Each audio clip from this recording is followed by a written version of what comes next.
What's up, Ryan? Wackadee, wackadeer. Lou is cool and leads the podcast. Ryan Rinvity is here as the fast. Da-ba-da, fight the tunes. Loon 'em up, fighting tunes. Looney Duels. Oof. you know, uh, I'm gonna have to give that new theme song you just pitched to me like a 3.4 out of 10, maybe. Oh, Maybe. If we're being generous. I'm sorry. It's you didn't like it? I just feel like for a podcast as action-packed as ours is, as like incredibly exciting and cool and new and hip and edgy, that you're gonna need something a little bit more, I don't know, not completely lame. No, are you sure? I talk about our powers though. But do you? Yeah, you're cool and lead the pack, and I'm Ryan Rivety, and I'm so fast. Hey everybody, welcome to Looney Duels. This is a podcast where normally we talk about the Looney Tunes characters in their respective shorts, their awesome, incredible abilities, how they match up against each other. We're power scaling the Looney Tunes. This time, I feel like our job was like done for us.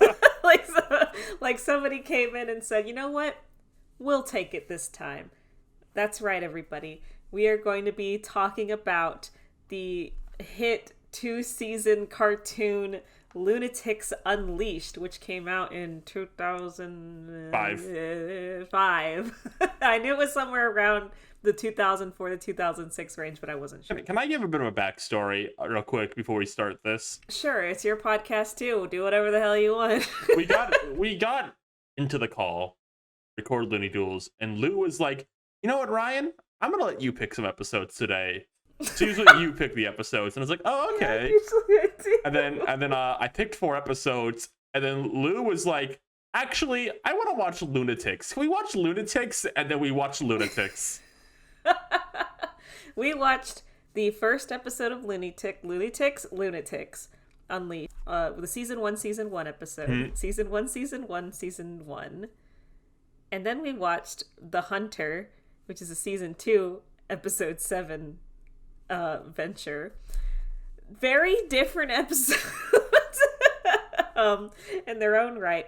So if you're blissfully unaware, Somehow in 2005 there came out a show called Loonatics Unleashed, which was taking Looney Tunes characters, beloved Looney Tunes characters, and basically, reinventing them is, I guess, the way to say it. Reinventing them into superhero personas. They have, like, their own base, their own, like, special superhero names. their own theme song.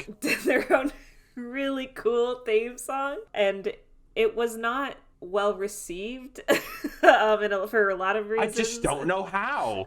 And it didn't last very long, and is now kind of one of those, it's very much a timepiece. If you want to know what cartoons were like in this era, that like on broadcast TV, Loonatics Unleashed is such like a case study of, like, it's got the tropes for it, it's got this certain, like, that angular design to it. It is like so much like a little time capsule. It's got the one girl on the team, and her personality trait is being a girl. Yes, you have the girl character whose whole thing is she's the girl character. So let's just get into it. Right? Hold on. What do we have to Before we get into it, I need to express, and I checked. There's no episode detailing the backstory of the show. I thought you can't be real. That's not true. I checked Wikipedia. There's no episode that's like, okay, here's how this all happened. So you just kind of get into it immediately. There's a theme song. The show has 2 theme songs. And the season 1 theme song, it goes, a meteorite hit. And then the Loonatics were there. And it's not clear if the Loonatics came out of the meteor, or like they got hit by the meteor, and that's how they got their powers. There's no dedicated, here's the backstory of these guys episodes, which not every show ever needs a story starter. Like, like if you're watching like Craig of the Creek, it's better to have like here's the vibe of this show type of episode. When you're making like a superhero thing like this, and there's a backstory, I gotta know how this happened, and they just kind of get into the first episode and go, no, we're right into it. Well, and then, okay, so the first episode's called Loonatics on Ice. I think it is totally okay for any show to just kind of start, here's how a normal episode goes. We have the villain of the week, here's all these superheroes, like doing their thing, and they beat it, and like no grander story, you know, maybe a hint at something to come. And maybe later on down the line we learn a little bit more. Like here's the issue. That's basically that's basically what Gravity Falls first episode is, for example. But here's the issue. So in Loonatics on Ice, it is, you know, why am I saying in this? In pretty much the 2 episodes we saw, which to be fair, we haven't dipped our toe much further. I had a really hard time figuring out what everybody's superpower was. Okay, hold on. And like their dynamic of the team. Like it's not clear at all. What's so confusing about Quantum Quack? There is so much. I have so many questions about Quantum Quack. Yes, Quantum Quack. Okay, Danger Duck, you can do Quantum Quack. So first of all, we have to establish one thing. Who was in this show? Which beloved Looney Tunes characters got put in this show and changed drastically? So first of all, we got, of course, Bugs Bunny is now Ace Bunny. He has laser eyes. Can I tell you a fun fact about Ace Bunny? Yeah, sure. I looked up some production stuff about the show. Originally his name was Buzz Bunny, like Buzz, and I got complaints. Why? I don't know, but they changed it. The show also, before it came out, they released some designs for it online, and that is the initial designs for the show. I'm gonna post them in the voice text for you to put on screen. Okay. They got such a backlash, they had to change them. And there's an infamous kind of Homestar Runner short called Xeriously Forks that was a parody of this, and I think it's a parody of these specific designs. Oh, it absolutely is. They're on the screen now. I see. So it's just a little backstory. This show from the start, even at the time, I'll put another comparison into what they actually look like in the show, and I'm gonna say I don't actually like hate how they look. I think a lot of them look better than the others. I don't love the eyes. I think that like the anime-esque eyes are like a bit too ugly. much. But I don't hate how Taz look. I think he has a good like shape to him. I hate Danger Duck's bill. It looks stupid. It's really bad. It makes me irrationally angry. I think Wiley is the best looking one out of all of them. Anyway, so we got Bugs. He's Ace. We got Rev Runner, who is the Road Runner, voiced by Rob Paulson. And his joke is, of course, that he talks really fast. He's like annoying. He's doing his Rob Paulson voice. Yes, absolutely. Then you have Wile E. Coyote, but it's his name is Tech E. Coyote, and he's the Donatella of the group. He does like the weaponry, he does, you know, all the computer hacking stuff. He is probably the most useful member on the team, if we're being honest. We'll have to rank them later after we talk about the episode. Yes, and then we have Danger Duck, who is he's almost pretty much just Daffy Duck, like 1-to-1. Almost. This could just be Daffy Duck. Yeah, he's self-absorbed. He has Quantum Quack. We'll talk about that. And all that. He could teleport. And then we have Lexi Bunny, who is Lola Bunny. She's pink because she's the girl. And she's got like psychic powers. Kinda. And, like, really good hearing, I guess. Also, she has the least explained powers. I'll side with you on that. I don't know what her powers are, so besides hearing good. And then we have Taz, who is named Slam. So from here on out, we will be referring to them by their lunatics names. So you have to keep up. She will. I don't know if I will. I'll be forgetting. I will. The episode starts, there's like an ice age kind of thing going on. Some like robot Vikings come up out of the sea. We get an introduction to all of our characters, just a kind of little quick flyby. Okay, here's this one. This one's the funny dumb one who eats pizza. This is the tech bro guy, you know, all this sort of thing. And it just kind of just goes and goes. And I kept expecting like a little moment for each of the characters to like use their powers in a way that like made it really obvious about like what they did. Little cute way, like, oh, one of them's gonna lift it with sidekick powers, or they kind of do that. One of them heats a pizza up, I think. Bugs does. Sorry, I already broke my own rule. Ace does. Ace uses his laser vision to heat up Tech's pizza. At the same time, I'm looking at images for the show. I think Daffy Danger Duck, I think he has fire powers too. I think he's the fire one. He's got like lava hands at one point in this episode, and then we still don't know what Quantum Quack is. Quantum Quack is his awesome ability. We'll talk about it more. I think Ace is supposed to be like electricity. No, he has laser vision. He has laser eyes. That's literally his thing. He has laser vision, and he also has a sword.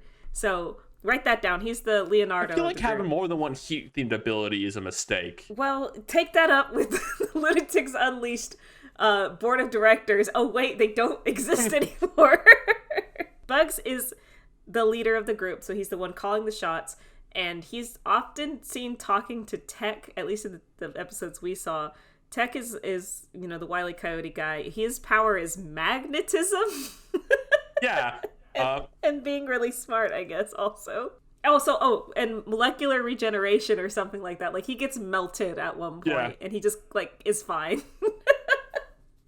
Which is, it's kind of cute to think that they were looking at, like, the Looney Tunes characters, and they're like, how can we apply their, like, gags into superpowers? I can't fault them for, like, doing something interesting or creative, or trying to, at least. And the gag of Lola Bunny is girl, obviously, so she has girl powers.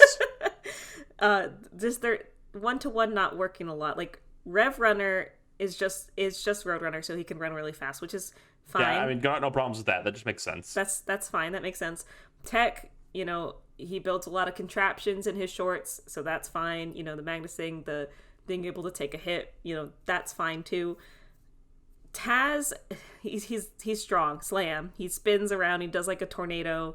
That's fine too. My issues are coming with, like, I don't know what Ace's powers are completely. I don't understand Lexi's powers that much either. And you don't get Quantum Quack. And I do not get Quantum Quack, because I thought I understood Daffy's power because he teleports a lot. And then he just starts slinging lava out of his hand. And he doesn't... If I'm 12 years old and I'm watching the show and he doesn't yell out the name of the move, how am I supposed to know what he's doing? Yeah. But either way, these are moves to consider. Are these characters like alternate versions of the Looney Tunes we know, or are they just their own guys? If I recall correctly, I'm like scrolling through my mind. I think they're the descendants of the Looney Tunes, like the great grandkids of the Looney Tunes. Oh, my mans, they got busy. Which means, Lola Bunny X Bugs. Sorry, guys, it ain't happening, guys. It didn't work out. Sorry. Okay, so these are their own characters. So. Yes. In the Looney Tunes battlefield, when all of the Looney Tunes are fighting against each other, do you think any of these guys stand a chance? These guys versus the Looney Tunes? Yeah. I mean, I guess the Lolas are probably equal, and then the Daffies are, like, equally incompetent. Ace is fucked against Bugs. Bugs will kick his ass. Wow, but Ace is badass. What do you mean? He's not a fruit, though, and Bugs Bunny's got a powerful fruit. Whoa. You don't think Ace is a little fruity? Not even a little. Wow, okay.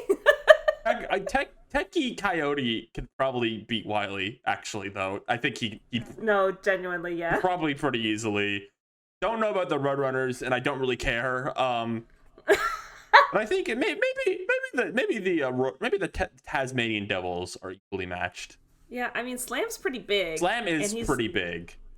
I feel like although he is not very intelligent, he probably has a little bit more, like, intelligence than Taz. Mm-hmm. Like, he's probably a little bit more aware of what's going on. Correct. Because he is able to, like, follow Ace's commands and stuff like that. Real quick, I hate to interrupt. I don't know if you ever saw this. Did you know the Loonatics were in Animaniacs 2020 and they look like this? What? They were in Animaniacs? Yeah. They were, like, in one of the songs for 1 second. Wow, they really were. That's so mean. They look really ugly, but I guess that's just being true to the Hold on. I think I'm finding out. So Quantum Quack is the ability to teleport. Okay. Sorry, I'm getting this from our in-house studio. They're phoning me in. They're letting me know. Quantum Quack is the ability to teleport, or quack as Danger Duck calls it, short distances and sometimes into small and solid objects. Okay, the Power Orb Randomizer is the thing where he was tossing flaming spears of energy, often referred to as eggs. Okay. Results of impact appear to randomize. So it's not consistent, is what I'm getting also. Techie Coyote, he's got peak human agility. Laser vision. No, that's for Ace. Laser vision is for Ace.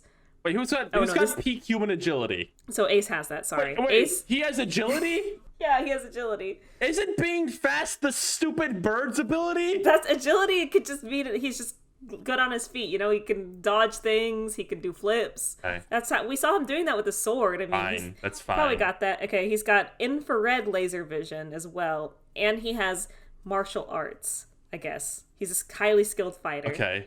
Lexi has sonic hearing. All right. Cool. She's okay. This is her thing. She's got brain blast. She has brain blast. Is that really what it's called? It's called brain blast. She can't have that. That's Jimmy Neutron's thing. They gotta run this back. That's Jimmy Neutron's thing. They can't have it.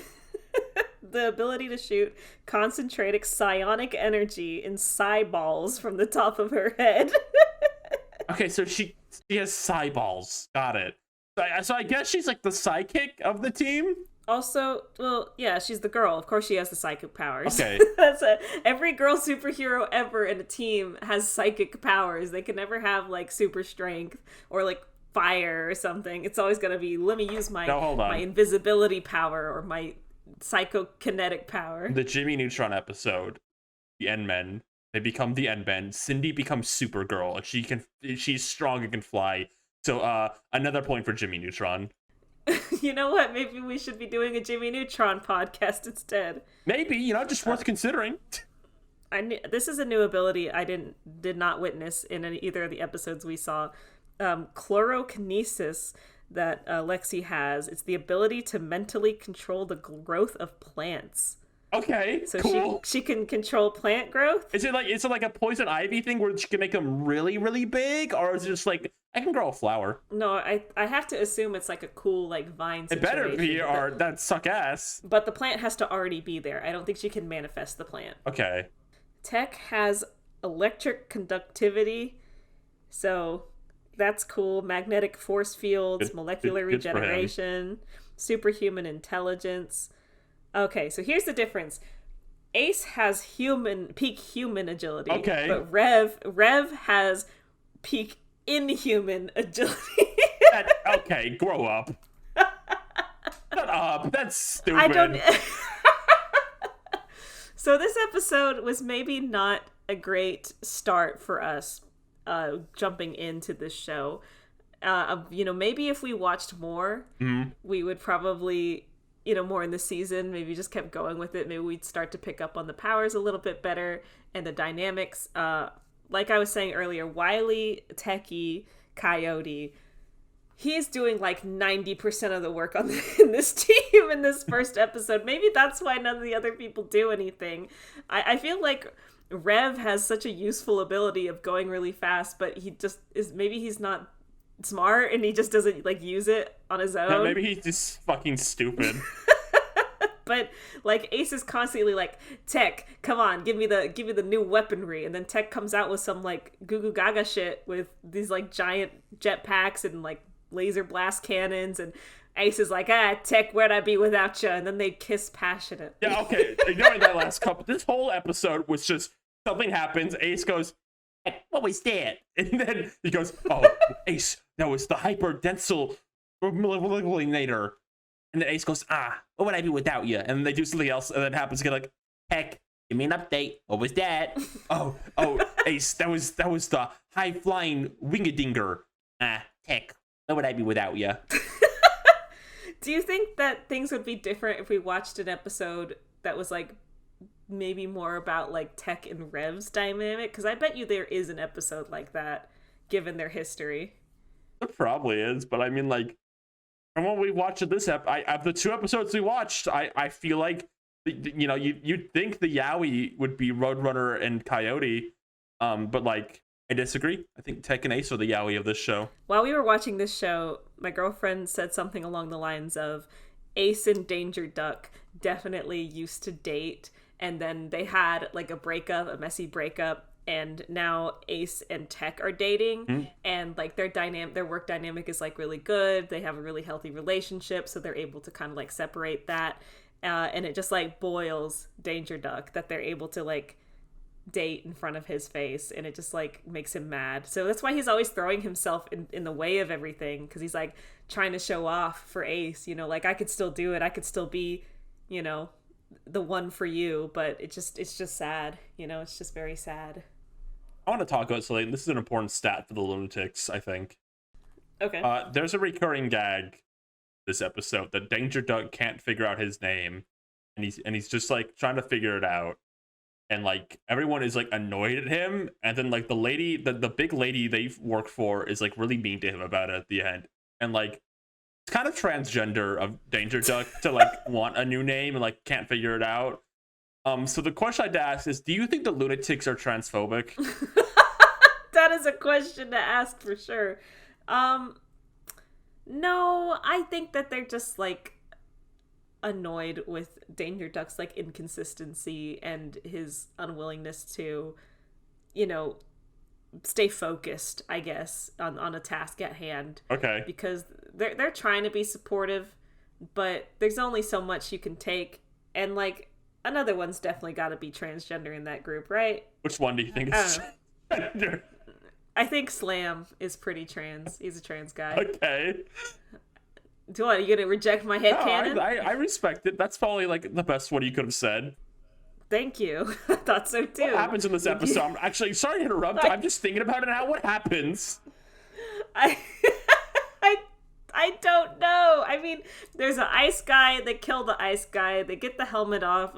Tech gets melted into oblivion, and they beat him. It's a very typical monster of the week, kind of villain of the week, you know, kind of thing. I was so busy just writing about the basic things they did. I didn't like make note of like what the plot was at all. I wrote shit down like Quantum Quack in all caps, and then I wrote Taz is fucking Dim, as in Dim from A Bug's Life.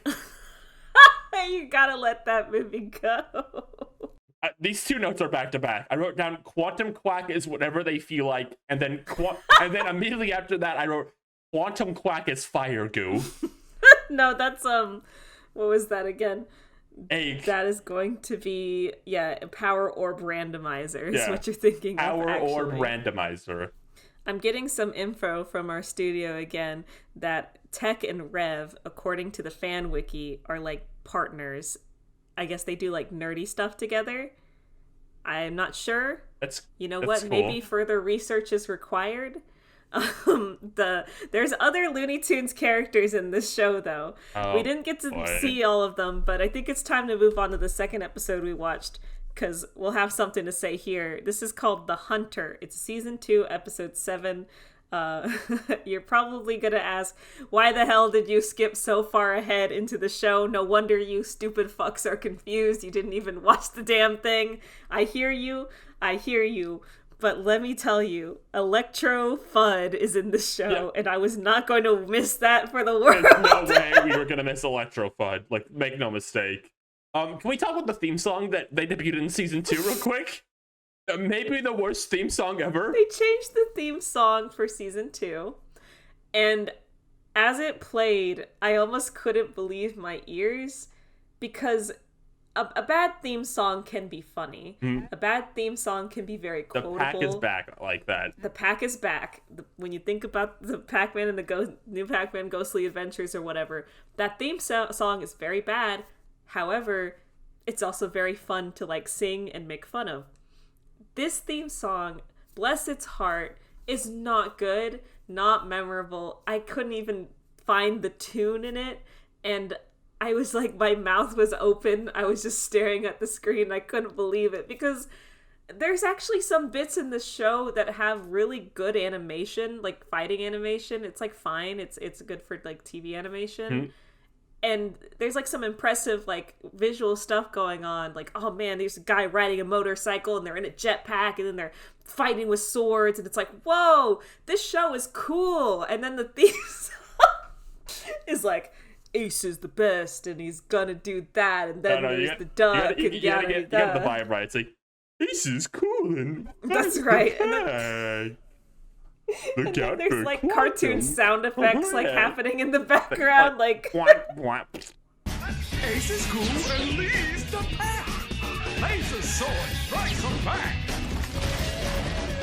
When Big Bad Bob smacked and attacked.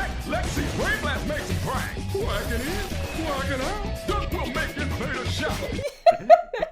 Look out for Rev. He's super fast. Go, go, go, go. Danger Force. Loonatics go. Like, I'm not trying to be mean to the show. I want to like it. But I can't, when it's doing stuff like that, I have to be a little mean. I'm sorry. I'm just a little bit. I'm just going to be a little mean to it. Just for a little bit. So what happens in The Hunter? What is going on in this show? I immediately wrote Electro J Fudd. That's the first thing you wrote? I didn't write anything on the plot again, I think. Oh my god. So, okay. There's this big man. There's the big man. Massive. His name is Massive, and he's robbing museums, and the Loonatics, as the heroes of the city, obviously, aren't gonna have that. They're gonna do something about it. But as they're trying to do this, the most dangerous sniper, the most dangerous assassin in the world, Electro J Fudd, is out there trying to kill Ace Bunny for reasons we don't know yet. So while they're trying to stop Massive, a hit character, Electro J Fudd, the most dangerous assassin in the world, trying to murder our dear Ace, and we slowly piece together why. I say piece together like this is a really intricate plot, like oh, it's so deep and interesting. I'm gonna put a picture of this guy on the screen, but I want you to imagine it's Elmer Fudd, but he's in a mech suit, like a big, like hulking mech suit with a cool mask, and the mask can come up like to reveal his face. And when they did the first face reveal, I like started screeching with laughter because it's literally just Elmer. It's just Elmer Fudd completely, and it's so good because he doesn't even have a different voice. He's still doing the voice. It's so good. This is just Elmer Fudd. There's no different. It's really, really good. And he has this like big giant sniper like gun. It's this like futuristic looking thing, but Danger Duck keeps getting in the way of his shot, which I think is kind of cute. That like it's just like the Bugs and Daffy like kind of messing with Elmer thing again. It's cute. I like it. Electro J Fudd does suck though. Let's make no mistake. Despite how much they hype him up, he misses all his shots in this episode. He's constantly falling down. He doesn't do anything right. He sucks as much as regular Elmer Fudd. So if you thought you were gonna meet the new and improved Elmer J Fudd, you were incorrect. Yeah, they really don't do a lot to make him threatening either, which I guess is the joke, right? Like, oh, he's just such a bumbling idiot. Like, we don't even have to be that scared of him. But he screws up constantly, and he's like trailing behind them, and eventually he does capture Danger Duck. And he gets also captured by a secondary villain himself, so... Secondary villain we haven't met, which I won't criticize the show for. We just haven't watched that episode. That's not the show's fault. I'm not going to blame it here. Unless this character was literally just introduced for this one, in which case that would be pretty funny. He comes in, he's like this clown guy, I don't even know his name, but he wants to capture like all the greatest everything, and he thinks that Danger Duck is the greatest screw-up hero in all of history, and that's just kind of mean. Can we talk about the Elmer Fudd lore we learned in this episode? Yeah. We learned the Elmer Fudd family has a long legacy of hunters. You actually see Mr. Fudd in this episode. We get a cameo from him. Yeah, we actually see the real Elmer Fudd. And his legacy isn't hunting Bugs Bunny, it's hunting squirrel. Yeah, he's like, oh, he's the best, biggest squirrel hunter. Oh, look, and then his ancestor hunted, like, narwhals or something. Look. Were they scared to, like, show regular Bugs Bunny or something? I don't get it. Well, maybe there's another episode we haven't watched where, like, Ace holds up a picture of Bugs Bunny and is like, I won't let you down, Grandpappy. Oh, no, yeah. I won't let you down. Yeah, he pulls up, there's like a torn picture of like some people fighting, and then he pulls it up, and then Bugs Bunny's on the torn part, and he goes, Then the DuckTales credits roll. God. Here's a question I have. Okay. There's one point of this episode where it's revealed that Massive is actually a robot, and Tech Coyote like shoots him with something and his like head pops off, and he kind of looks very quizzical for a moment, but not horrified as one would assume you would be if you popped someone's head off. Right. So here's my question. Do you think that the Loonatics kill people? Do you think as heroes that they might sometimes kill people? I have no doubt, actually. These guys look fucked up. I think they've killed someone before. I don't think they're like Batman, where they're like, I don't kill. I have a no-kill code. I take my villains in and try to get them help. I think if someone's messing with the Loonatics, Ace Bunny's like, sorry, Doc, gotta kill ya. You gotta go. Bye-bye. Then he snaps their neck, and like the kids who are cheering for him like scream because they didn't think he was gonna do that. Who do you think out of all the Loonatics is the most dangerous? Oh no! Hold that question. Hold that. I'm gonna do a ranking of them after we're done with the episode. Okay. Okay, because we got to talk about the freezing gel. What's the freezing gel? It freezes people, and I don't care about that. The part I want to talk about is the fact that this character we meet in this episode, the clown villain, has Pepe Le Pew is in his collection. Oh yeah, that's right. He's collected Pepe Le Pew and Penelope the cat. Is that the final fates of these characters? Is they were kidnapped like and then stored? For years. When did he do this? How long? Either he's been around a long time, or Pepe Le Pew lived a long time, or maybe he had an ancestor who kidnapped Pepe Le Pew and stored him. What is this? What is the ramifications of this? I don't know. Because there is a Pepe Le Pew character in Lunatics Unleashed, but it's a human, I think. Yeah. And there's also a Foghorn Leghorn human look-alike too, which we're not going to get into that today. There's also like a Sylvester and a Tweety, but Sylvester looks like a SWAT cat, and Tweety looks like a little guy. We're not getting into that either. They weren't in the episodes we watched. Sorry. If you want more, let us know. We will watch those if we have to. I think the implication is that at some point in time, Pepe Le Pew and Penelope were frozen in their iconic pose of him trying to kiss her and her holding him back very forcefully. And maybe that like statue, quote unquote, was like passed down to this clown guy. Okay. You know? Maybe that's what happened. Maybe he's got some other Looney Tunes in there too that we don't see around. Like maybe Cool Cat's around in a collection somewhere. Imagine a Cool Cat existed in this universe. That would be so cool. It would be cool. What if Cool Cat was there?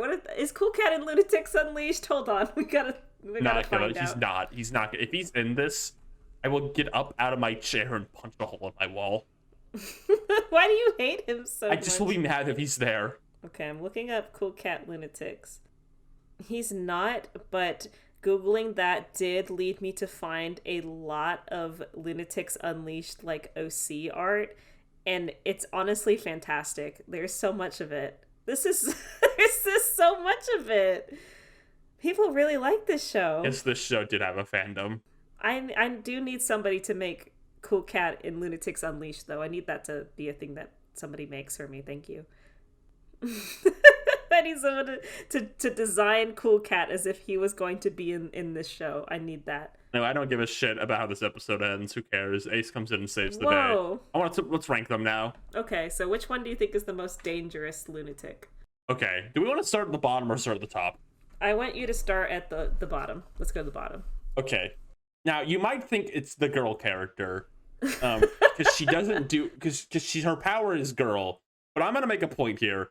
Okay. And the 2 episodes we watched, Rev Runner did almost nothing. That's not his fault. We didn't see him in his prime. We didn't do jack shit. He ran fast. That's all he did. But he didn't like participate in combat really. In the second episode we watched, he's just standing there for most of it. They like leave Slam and Rev in like the base to go have the adventure. No, Slam comes with them. Remember, he eats the cookies. Oh, that's the cookies. He eats the cookies. No, Rev doesn't do shit. Okay. Rev can be at the bottom. I'm writing it down. Yeah, but girl's next. Girl's second most useless. Okay, so we're not complete misogynists, I see. Yeah.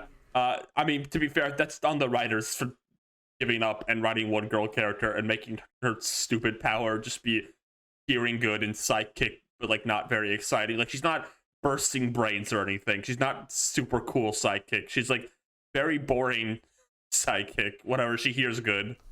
Okay. So we got Rev at the bottom, Lexi next. All right, who's better than both of them? Thinking like about who. So you got Danger Duck, Slam, Yeah. Ace, I have picture. and Tech. I have picture them up. You're crossing them out one by one. Cool. I think we need to step outside the bit.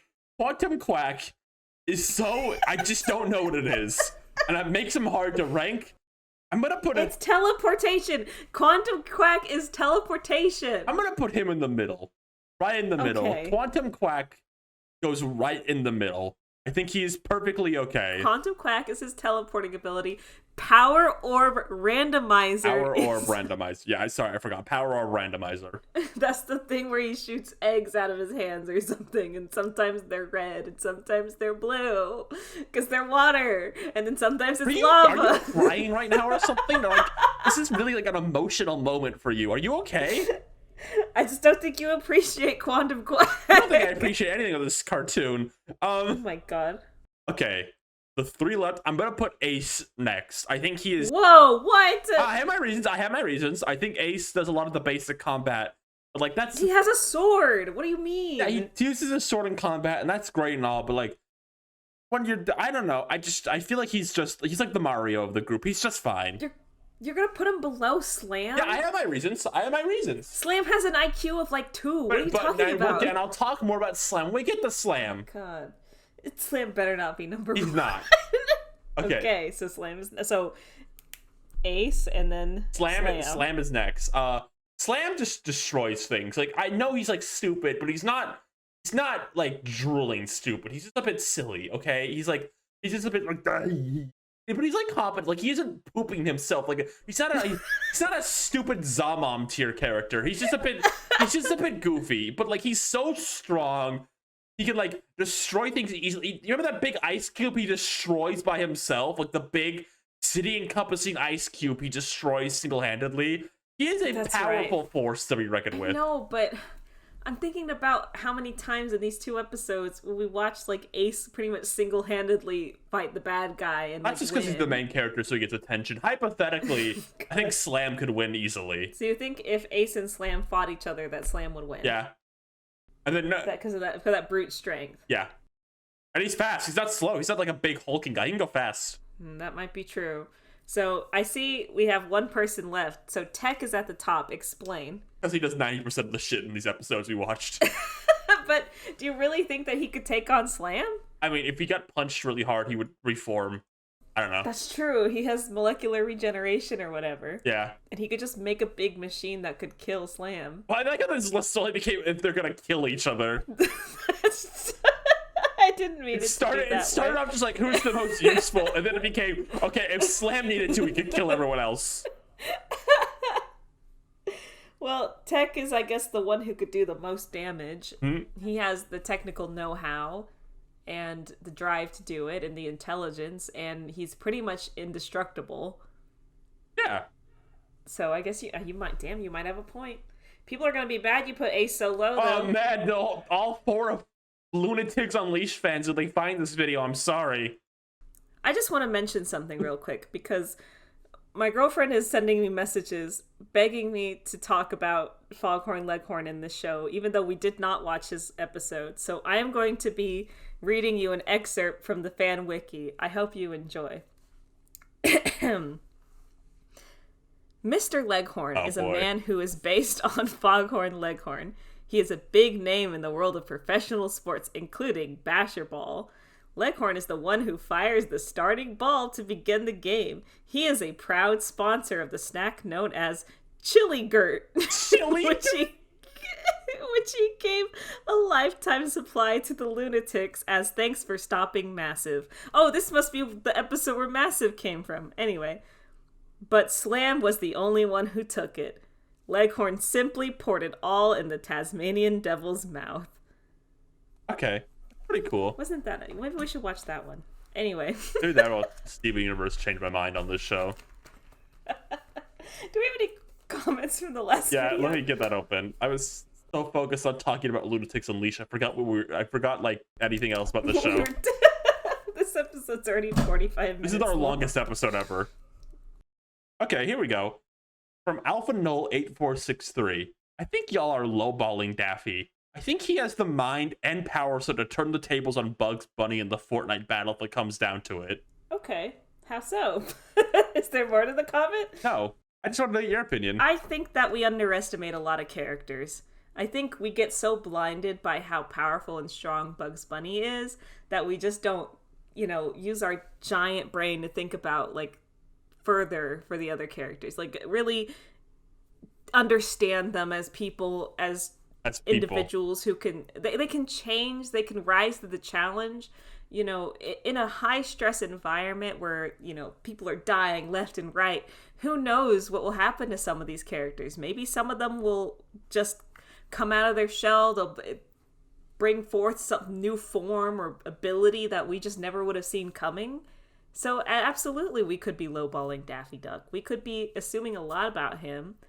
And when it comes down to it, he might have a trick up his sleeve that we've never seen before. He hasn't shown us it, but, hasn't proven it could be there. It could be there, though. He has only lost to Bugs Bunny, but, You are so cynical. Somebody's gotta be. I'm trying to bring some hope and peace to the world. I think Daffy might have it in him. Do we have any more questions? Okay, here's a good one. From Sheriff Mouser 7569. This is about our Bugs Bunny is the god of the battle theory we had last time. He's not participating. I feel like even if Bugs is the instigator, he would inevitably be pulled in the fight and forced to participate. Rage Porky would look up at God Bugs in the sky and start screaming, "Why God? Why God? Why God?" And Bugs would look mortified and slowly shrink down into the drawing board until he was cowering for Rage Porky. Where it goes from there is anyone's guess. See, this is what we're talking about. Like, they could surprise us if Rage Porky looked up and started screaming at God. Who's to say Bugs wouldn't feel a bit sheepish, feel a bit embarrassed, feel a bit vulnerable? Maybe that diminishes his power and his influence. Do you think Bugs could deal with Rage Porky, though? Do you think if anyone could it be him? It'd be a toss-up because Rage Porky is just pure adrenaline and strength. Mm-hmm. It's not like Bugs' go-to a lot of the times is tricking people, like mind games. I don't think Rage Porky's gonna have the patience. Do you think Rage Porky even thinks? No, I don't. Or is he just all brute force? He is all action. Like completely. It's like immediate thought to action. Like it's like a nanosecond. There's not really much thinking. It's just instinct almost. One might even call it ultra instinct. Like Bugs. Like would get like a little like set piece set up where he's like just like a hairdresser, like, "Oh, come down and sit down at my hairdresser salon," and then Dark Porky would just pick it up and throw it. He wouldn't even bother with it. Right, like he would run over and like start tearing the chair to shreds, and then he'd start trying to grab Bugs. Like they're just like he's not gonna fall for it. Sorry. Yeah. Okay. Yeah, I think it'd be hard, but like Bugs is mighty. He might be able to find a way, but like that Dark Porky might be his ultimate matchup, though, like his ultimate enemy. Wait, I always knew it. I always knew Porky would come back in the end. All comes back to Porky.